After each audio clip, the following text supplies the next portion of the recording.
April 15th, 1945, 11:43 hours. Kakuzu Ridge, central Okinawa. Private Kenji Sato was sitting in his bunker as the earth began to shake with rhythmic tremors. Through the narrow firing slit, he could see American B-24 Liberators approaching in perfect formation, their bomb bay doors already open like the mouths of mechanical dragons preparing to breathe fire. The sound reached him first, a whistle that started high and descended into a shriek that seemed to tear the air itself. Then came the impact. The two 0.000-pound general-purpose bomb struck Kakuzu Ridge with the force of a concentrated earthquake, sending shock waves through solid rock that made the mountain itself seem to convulse in agony. When the dust cleared, the bunker complex that had housed 37 men simply no longer existed. Where reinforced concrete and limestone had once provided absolute protection, there was now only a smoking crater 60 feet wide and 30 feet deep. The fortress that Japanese engineers had spent months creating had been erased in less than 3 seconds. For Japanese defenders on Okinawa, the terror came not from marine rifles or naval shells, but from bombs so massive they could delete mountains. Weapons that made courage irrelevant and turned the strongest fortifications into mass graves for the men who had trusted them for protection. The Fortress Island. Okinawa had been transformed over 8 months into what Japanese military planners considered the most formidable defensive position in Pacific history. The island's natural limestone geography provided cave systems that engineers expanded into underground cities capable of housing entire divisions with their equipment, supplies, and command facilities. The defensive plan relied on 3 successive lines of fortification that took advantage of Okinawa's terrain to create killing fields where American forces would be forced into frontal assaults against prepared positions. Each line had been designed to inflict maximum casualties while preserving Japanese forces for prolonged resistance that would make the invasion so costly that America would negotiate rather than continue toward the home islands. General Mitsuru Ushijima commanded over 120,000 troops who had spent the winter of 1944 to 1945 digging bunkers, reinforcing caves, and preparing defensive positions that incorporated every lesson learned from previous Pacific battles. The fortifications were designed to withstand direct hits from battleship guns and resist penetration by conventional American weapons. The Shuri Line, centerpiece of the defensive system, stretched across Okinawa's narrow waist and included positions that had been blasted from solid rock, reinforced with concrete and steel, and connected by tunnel systems that allowed movement without surface exposure. Japanese planners believed these fortifications were impregnable to anything Americans could deploy against them. The mathematics of annihilation. American planning for Okinawa recognized that conventional weapons would be inadequate against the sophisticated defensive positions Japanese forces had prepared. The solution required scaling up explosive power to levels that could destroy entire hill complexes rather than individual bunkers or fighting positions. The two 0.000-pound general-purpose bomb contained 975 pounds of Composition B explosive that detonated with force equivalent to approximately 1,400 pounds of TNT. The weapon was designed to penetrate hardened targets before exploding, creating blast effects that could collapse underground structures and cave systems that smaller bombs couldn't damage.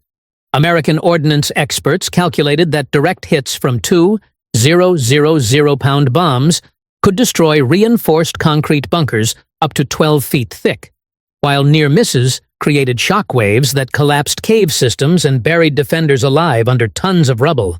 The weapons transformed terrain itself into a weapon against troops who had relied on geography for protection. The bombing campaign against Okinawa would eventually deliver over 41,000 tons of explosives to an island smaller than Los Angeles County. This concentration of destructive force exceeded anything previously applied to such a limited area, creating conditions where Japanese defenders faced systematic obliteration rather than conventional military defeat. The sound of doom. The psychological impact of two 0.000-pound bombs began long before the explosions reached their targets. The characteristic whistle of falling bombs created terror that paralyzed defenders who learned to associate the sound with imminent annihilation that no amount of preparation could prevent. The descending tone started as a barely audible whine that gradually increased in volume and pitch, until it became a shriek that seemed to fill the entire world. Experienced soldiers learned to estimate impact points and timing from the sound. But knowledge only increased terror because they understood exactly when death was approaching. Corporal Hiroshi Tanaka had survived bombing attacks throughout the Pacific War. But the Okinawa campaign introduced sounds that exceeded his previous experience. The small bombs whistled like arrows. The big bombs screamed like demons falling from heaven. When you heard that scream, you knew the mountain was about to die. The psychological conditioning was systematic and cumulative. Defenders learned that the characteristic sound meant death was approaching with mathematical precision, while the silence that followed meant either survival for another few minutes or the eternal silence of burial under collapsed rock. The engineering of destruction. American ordnance engineers had designed the 2,000-pound general-purpose bomb specifically for attacking hardened targets that resisted smaller weapons. The weapon's aerodynamic shape allowed accurate delivery from high altitudes, while its delayed action fuse ensured penetration before detonation for maximum structural damage. The bomb's steel casing was engineered to survive impact with concrete or rock before the internal fuse triggered detonation.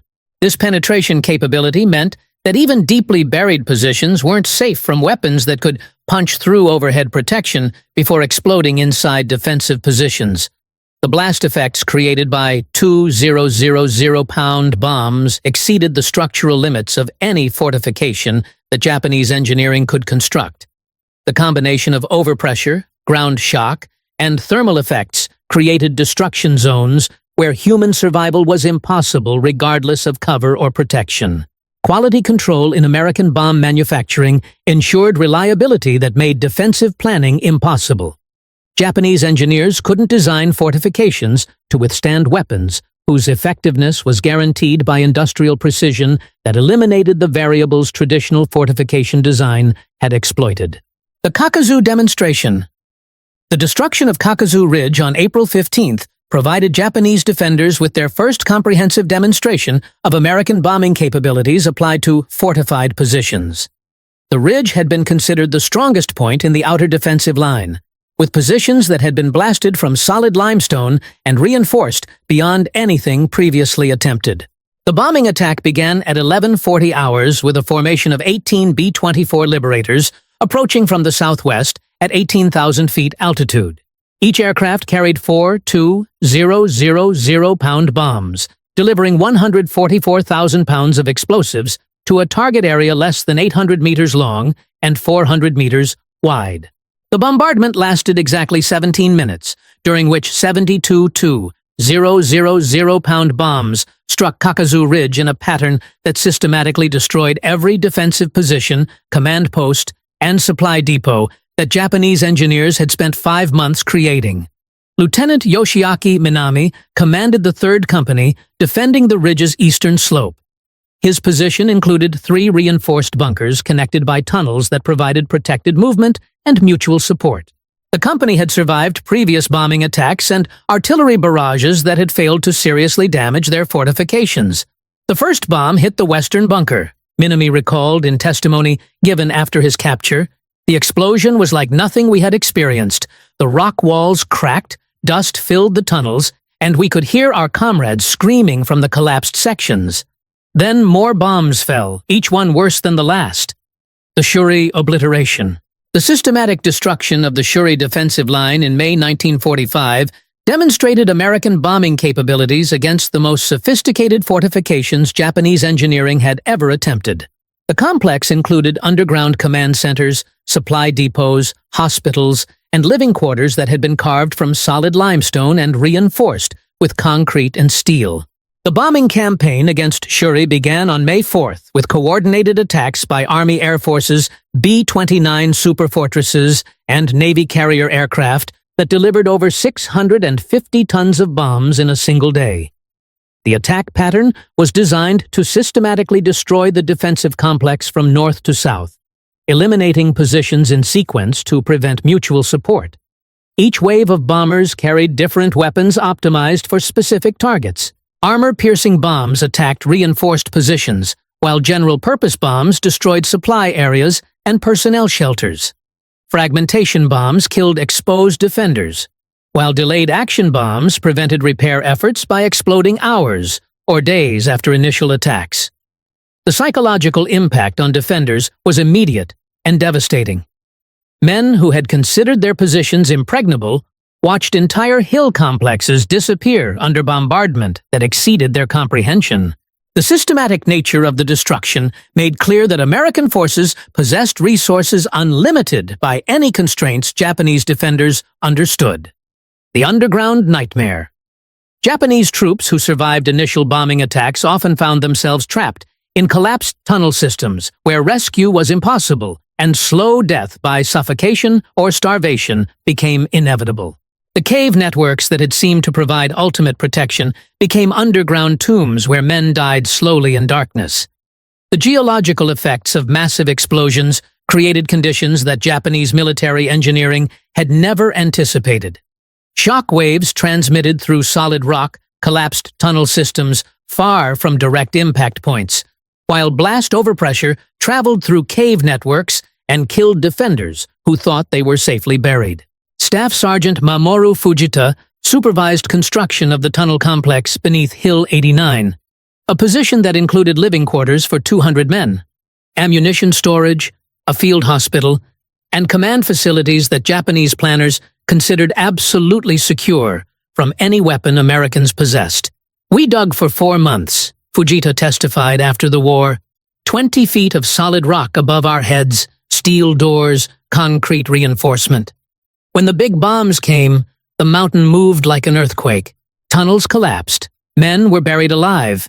And those who survived couldn't dig out because the entrances were blocked by tons of rubble.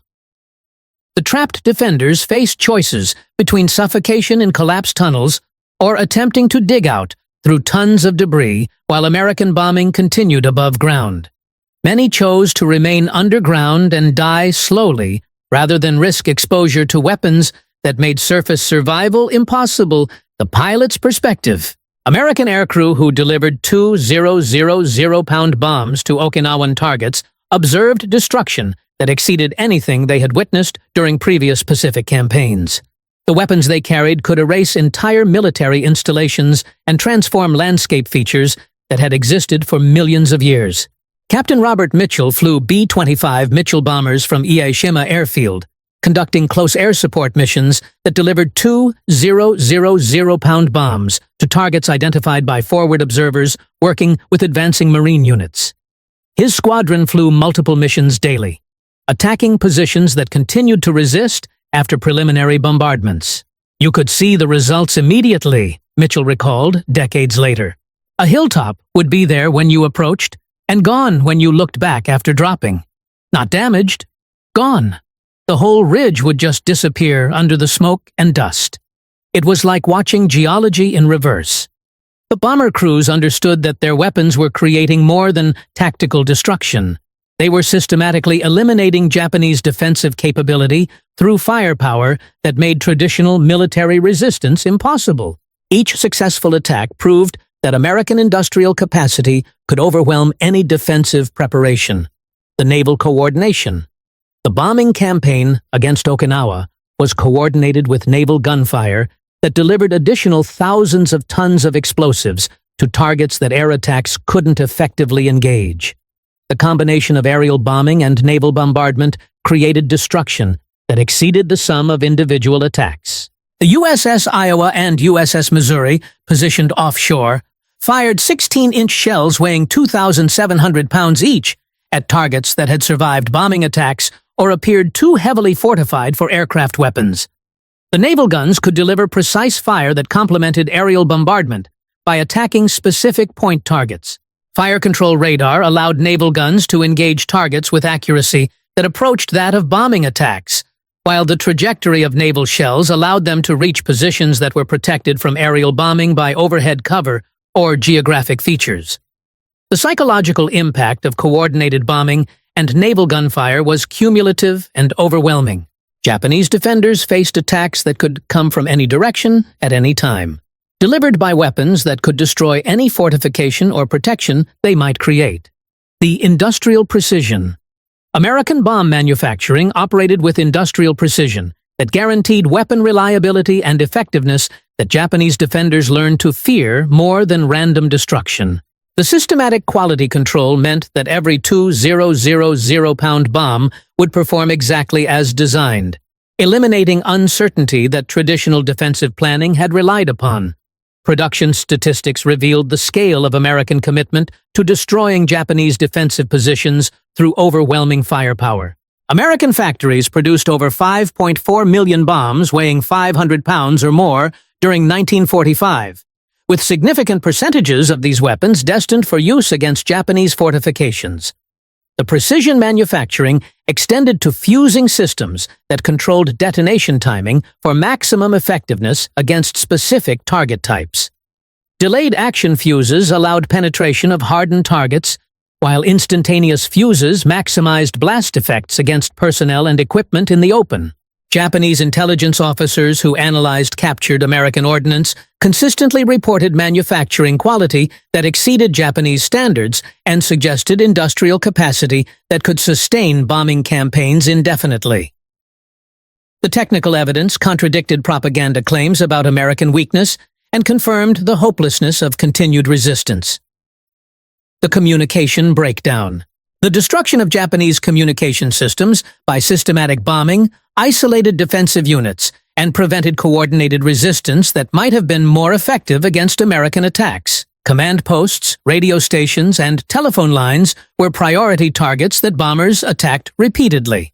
The psychological isolation created by communication breakdown often proved more devastating than physical destruction. Units that lost contact with higher headquarters faced decisions about continued resistance without information about overall strategic situations or possibilities for reinforcement and supply. Colonel Hiromichi Yahara, senior staff officer for the 32nd Army, described the communication crisis. Each bombing attack destroyed more of our command structure. Units fought bravely but independently, without coordination or mutual support. We became an army of isolated fragments rather than a unified force. The breakdown of command and control systems meant that Japanese forces couldn't adapt their defensive tactics to counter American bombing effectiveness. Units continued using fortification techniques that had proven vulnerable, while successful defensive innovations couldn't be communicated to other positions. The civilian terror. Okinawan civilians who witnessed the bombing attacks experienced terror that exceeded anything they had imagined possible. The systematic destruction of military positions demonstrated American power that seemed unlimited by any constraints of geography, engineering, or military science. Many civilian families had taken shelter in caves near military positions, believing that proximity to Japanese troops would provide protection from American attacks. The bombing campaign proved that nearness to military targets made civilian shelters more dangerous rather than safer. The sound of approaching bombers created panic among civilian populations who had learned to associate aircraft engines with imminent death. Children developed psychological trauma from repeated exposure to bombing attacks that seemed to threaten the existence of the world itself. Mrs. Kinuko Higa sheltered with her family in caves near Shuri during the May bombing campaign.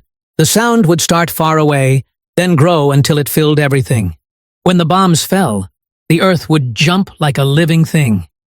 We knew that if the bombs found us, there would be nothing left. Not bodies to bury, not memories to keep, nothing. The medical catastrophe. Japanese medical personnel attempting to treat bombing casualties discovered that conventional medical techniques were inadequate for injuries caused by 2,000-pound bombs. The weapons created types of trauma that exceeded existing medical knowledge and available treatment capabilities. The blast effects produced injuries that combined massive trauma with thermal burns, while the psychological impact created shock that often proved fatal even when physical injuries weren't immediately life-threatening. Medical supplies were inadequate for treating large numbers of severely injured personnel simultaneously. Dr. Shigeru Suzuki operated a field hospital in caves beneath Shuri Castle until bombing attacks made medical work impossible. The bombs created injuries we had never seen. Men buried under collapsed rock, others burned by blast heat, many who seemed unhurt but died from shock. We had no medicines, no equipment, no hope of saving most of the wounded. The medical crisis was compounded by the destruction of medical facilities, killing of medical personnel, and disruption of supply lines that prevented delivery of medicines and equipment. Japanese medical capabilities collapsed under the systematic destruction that bombing campaigns created. The strategic recognition. Japanese military leaders recognized that the bombing campaign represented strategic capabilities that made continued resistance militarily meaningless. The systematic destruction of defensive positions proved that American industrial capacity could overcome any defensive preparations Japan might attempt. General Ushijima acknowledged in his final messages to Tokyo that Okinawan resistance was failing not because of tactical errors or insufficient courage, but because American firepower made defense impossible. The bombing attacks had rendered traditional military planning obsolete. Intelligence estimates suggested that American bombing capabilities observed on Okinawa could be applied to any Japanese position, including the home islands themselves. The demonstration of American power implied that continued resistance would only increase Japanese casualties without affecting the war's eventual outcome. The strategic implications extended beyond immediate military considerations to questions about Japanese national survival.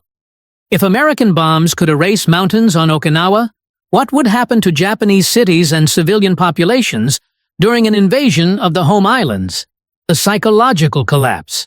The cumulative psychological impact of 2 000-pound bombs created widespread breakdown among Japanese defenders who had been prepared to die fighting, but not prepared to be systematically buried alive. The weapons challenged fundamental assumptions about military honor and meaningful resistance. Men who had trained for hand-to-hand combat found themselves facing weapons that killed without allowing any possibility of retaliation or honorable death in battle. The bombs reduced brave soldiers to helpless victims who died without opportunity to demonstrate courage or loyalty. Sergeant Isamu Cho described the psychological transformation. "We came to Okinawa ready to die for the Emperor. But the bombs didn't give us glorious death in battle. They gave us terror, suffocation, and burial under rock." Many men broke under the strain and begged to surrender rather than face more bombing. The breakdown of military discipline accelerated as bombing attacks continued. Units that had maintained perfect order during conventional combat began showing signs of panic and desertion when faced with weapons that made resistance seem pointless. The technical evolution. American bomb targeting became increasingly sophisticated as the Okinawa campaign progressed, with intelligence analysis identifying the most effective weapons and cited testimony that documented both the physical destruction and psychological impact of weapons that exceeded all previous experience of warfare. Their accounts influenced post-war understanding of strategic bombing effects on military personnel and civilian populations. The survivors consistently emphasized the helplessness they felt when facing weapons that made courage irrelevant and resistance meaningless. The 2 000-pound bombs created terror that transcended normal military fear and approached existential dread about human survival in mechanized warfare. Medical examinations of bombing survivors revealed physical and psychological trauma that required specialized treatment not available during wartime. Many survivors suffered from conditions that would later be recognized as post-traumatic stress disorder caused by exposure to weapons that exceeded human capacity to process psychologically. The end of fortification. The destruction of Okinawan fortifications by bombing attacks marked the end of defensive engineering as a reliable protection against modern weapons. The demonstration that any fortification could be destroyed by sufficient application of explosive force changed military architecture permanently. Post-war defensive planning emphasized mobility and dispersal rather than fixed fortifications that bombing had proven vulnerable to systematic destruction. The lessons from Okinawa influenced military engineering that prioritized survival through movement rather than protection through construction. The psychological impact of fortification failure extended beyond military planning to civilian defense concepts that recognize the impossibility of protecting populations against modern weapons through passive defense measures. The ultimate terror. In the end, the 2,000-pound bombs dropped on Okinawa represented more than tactical weapons. They were harbingers of warfare that transcended human scale and approached forces of nature in their destructive power. For Japanese defenders who experienced them, the bombs proved that industrial civilization could create weapons that made traditional military virtues obsolete. The terror these weapons created wasn't just fear of death, but recognition that modern warfare had evolved beyond human comprehension or control. Men who had prepared to die bravely in battle found themselves facing weapons that reduced human courage to irrelevance and transformed soldiers into helpless victims of forces beyond their ability to resist or understand. The survivors who emerged from collapsed caves and destroyed bunkers carried memories of tactics for destroying specific types of Japanese fortifications. The learning process improved bombing effectiveness through systematic application of scientific analysis. Photo reconnaissance revealed the results of bombing attacks and allowed assessment of weapon effectiveness against different target types. This intelligence-guided selection of weapons and attack patterns that maximized destruction of Japanese defensive positions. Forward air controllers working with ground units provided real-time targeting information that allowed bombers to attack positions that were actively resisting American advances. The coordination between air and ground forces made bombing attacks more tactically relevant and psychologically devastating.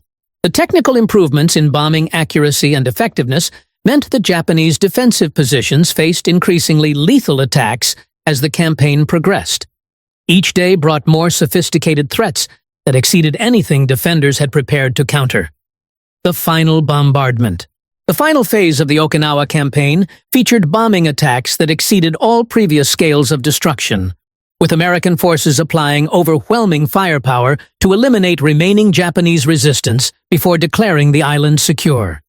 The bombardments created apocalyptic scenes that survivors described as the end of the world. On June 18, 1945, coordinated bombing attacks delivered over 800 tons of explosives to the remaining Japanese positions in southern Okinawa. The attacks included 2,000-pound bombs, napalm, and white phosphorus that created fires visible from ships 50 miles offshore. The final bombardments were designed not just to destroy remaining military resistance, but to demonstrate American power in terms that would influence Japanese decisions about continued fighting. The systematic obliteration of Okinawan defenses provided preview of what invasion of the home islands would mean. Japanese survivors of the final bombings described destruction that transcended military conflict and approached geological catastrophe. The attacks transformed Okinawa's landscape permanently, creating craters and debris fields that remained visible decades after the war ended. The survivor testimony. Japanese soldiers who survived the bombing campaign provided destruction that exceeded their capacity to describe. They had witnessed the birth of warfare that treated human beings as targets for industrial processes rather than opponents in human conflict, previewing a future where courage, honor, and determination would matter less than the mathematical precision of mass-produced destruction. For the Japanese who lived through the bombing of Okinawa, the 2,000-pound bombs became symbols of American power that transcended military capability and approached the forces that shaped geology itself. They had faced weapons that could delete mountains, and in doing so, they had glimpsed the future of human conflict, a future where victory belonged not to the brave, but to those who could produce the most devastating instruments of systematic obliteration.